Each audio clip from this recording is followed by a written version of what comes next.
Alright, hello everyone. So I am coming to you from my new apartment, not my new apartment, I lived in it last semester, but my school apartment, and I'm sorry for all the noises going on. I've got the AC going, laundry is going, super annoying, but it's gotta happen. So we're just gonna power on through this video. I'm sorry everyone. I know this video is going to be a little late for some of you, such as it would be for myself. Sorry, I'm just like looking at that laundry room again because I am personally already back at school, but I know some of you haven't started quite yet, or some of you are still just getting your footing with being back at school, and I figured I would talk about just some essential things, some organization, some things you'll want for back to college. You know, I am in my junior year now. I got this figured out, guys. And without further ado, we'll get into everything now. Have it written down in tip number 1, a planner. You will want a planner. And honestly, take the time to pick out one, if it matters to you. It might not matter to you. You know, we're all different. But if it matters to you, take the time to pick out one you like, you find attractive, you think is a good size for you, has different areas in it, different organizational things that you like and need. Once my schedule became available, I assigned every class a color, and then, you know, I have my own schedule written there, any extracurricular things. It's nice to have it all in one place, and you don't have to go running around looking for it every time you need to reference something in regards to your schedule or regards to your classes. You might even want to write where your classes are.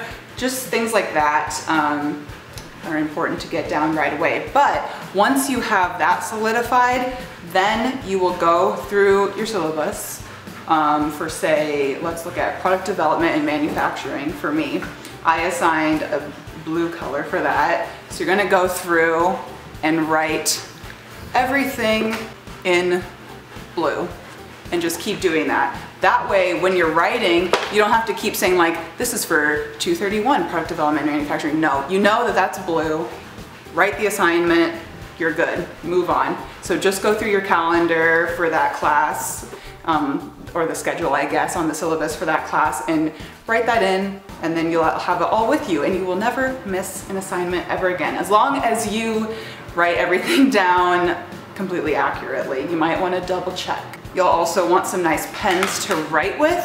This is important for your planner, as well as just taking notes and whatnot. I picked these bad boys up, which you've probably already seen in a couple scenes now. The brand is called Stabilo. I am not familiar with it. They are made in Germany. I picked them up at a shop called Domestika in downtown Des Moines. That's where I also have my little Des Moines skyline posters, which you will see in my apartment tour. But yes, get an array of colors. Make sure you have enough for all of your classes and extracurriculars. When other odd things come up, you don't want to write in those colors, of course, so I find it handy to have some nice black pens. These are by the brand Staedtler, which is also a German brand, I believe. So yes, I like the shape of them. They write very smoothly. I like these little fine tip marker kind of pens. So that's my tip. And I spent way too long talking about tip number 1, but it's an important one, so it's fine. Next, I need to talk to you guys about books, textbooks, because they are the bane of my existence here at college. I'm one of those people now. I wasn't my freshman year, but now I am one of those people who waits until at least the first day of classes. Unless you like get an explicit email from one of your professors before the course starts saying like, you should start reading this, then do not get your book. I promise you it will save you money in the long run, because a lot of those books they are telling you to buy, you do not actually need. Sometimes your professor will be honest with you and say, hey, this says you need it in the syllabus just because we're required to say you need a textbook, but you don't need it. Yes to those professors, but unfortunately most professors are not that way. So here's what you're gonna do. You're gonna wait for the class to start. You could even actually, if you don't wanna wait until the class starts, if you're nervous about like ordering books and things like that, check periodically if your school has some sort of online area where you can view your course syllabi. We use something called Blackboard here, if that rings a bell with you. So check your Blackboard or whatever online system you guys might use. See if they have a syllabus posted yet. Go through the assignments, quizzes, all of that. See if there's any reference to the book at all. If there's not enough reference to it, you might not want to buy it. But if it's like quizzes over chapters X, Y, and Z, then you might want to do it. Of course, sometimes they'll say quizzes over chapters, blah, blah, blah, and they're still going to go over all that in class and you don't need the book. So it's just, you gotta be careful. Now say here comes the time you realize you have to buy the book. Here's what you're gonna do.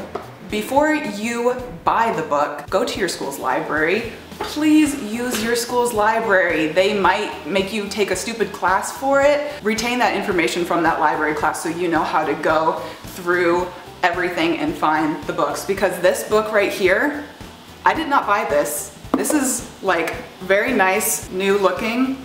I checked this out from the library and I don't have to return this until May of next year. What I did for this class, this is for my 415 technical design class. Went to the class that day, it was a Tuesday. Right when class was over, I went to the library, went up the stairs, found where it was at, and I checked it out. It's mine now. Something else your school might do, maybe they won't let you check out a book like that if it's a textbook. Some of the textbooks that like I've had to use in the past are in an area called the archives of our library, which means you can go to this room and they have certain books. You cannot check them out, but you can take notes with a pencil in there. You can also like have a laptop in there, so you can take notes that way, and then you don't have to get the book. And also you're probably gonna be more productive taking notes at the library anyway, so if it's gonna force you to get out of your dorm, your apartment, whatever, and go out and study, I feel like that's a good thing. But say that's not an option, something else you can do before going to your bookstore and before even going on things like Chegg or anything like that, Amazon Prime student trial, 6 months for free, not sponsored to say this, that totally sounded like an ad just then. Let me reel it back into here, you're out of control here. Do the 6 months trial. I did that and, oh, sorry, you guys were sitting on this book. I purchased this book from Amazon and it got here in 2 days, just like it said it would. I was able to do all of my assignments for this first week. So yeah, Amazon Prime is a total lifesaver. I honestly could talk about this so much more, so maybe I'll do another video on it, but I don't want this one to be too long, so I'm gonna stop it right here. Let me know what other videos you guys wanna see in the future, but veg vlog and apartment tour coming up after this one. I just wanted to get this one in here, so it's kind of in the back to school time. Thank you all very, very much for watching, and I will see you all in the next one. Bye.